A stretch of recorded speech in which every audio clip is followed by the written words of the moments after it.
British defense, ladies and gentlemen. Of course, tomorrow is Thanksgiving, and for those of you who used to watch me on the morning show here, Texas Today as we call it, well, I used to do a segment called Smart Money. Now, since moving to the evenings, I now do Money Talks, and I'm proud to say that tonight is our 100th original episode of Money Talks. So we're doing something special tonight in honor of the 100th episode. For fun, let's take a look at what things cost 100 years ago. We go way back to 1921. This should be interesting. First of all, the average American family income in 1921 was $3,269.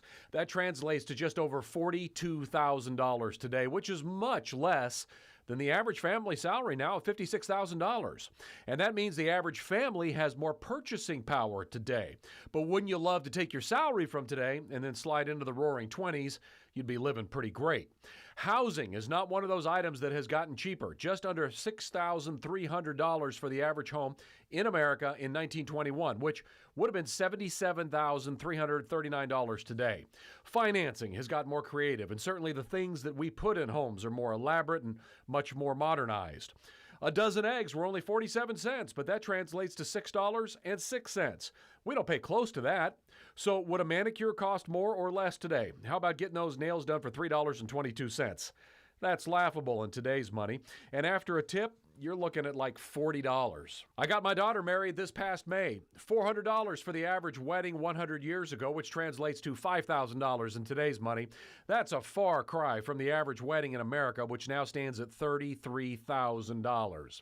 And keeping with the entertainment theme, you want to go to the movies? 15 cents, which would be $1.93 today. Instead, the average ticket in America is $9.16. In big cities, it's even higher than that. And forget about popcorn and a drink. The good news for all that expense is in 2021, the movies do have sound. And you're paying a lot more for a new car, but you get air conditioning now and a brilliant computer in that car. You'll never find a new car now for $6,790. And you got to feed that car. 30 cents a gallon 100 years ago, which is $3.87 a gallon today. That certainly is either bad or good, really, depending on where you live in the country. We also discovered that food at a diner or restaurant has just about kept pace with inflation, so it's about the same, as has a laundry machine, which are about $1,000, but boy, are they different than they were back then.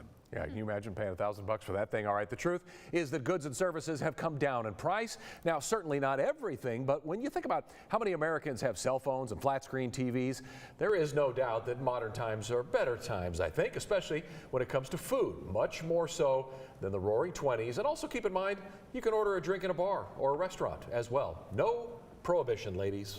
Yeah, I would not like prohibition. No, the I full can tell you stop that. is gone. well, Nick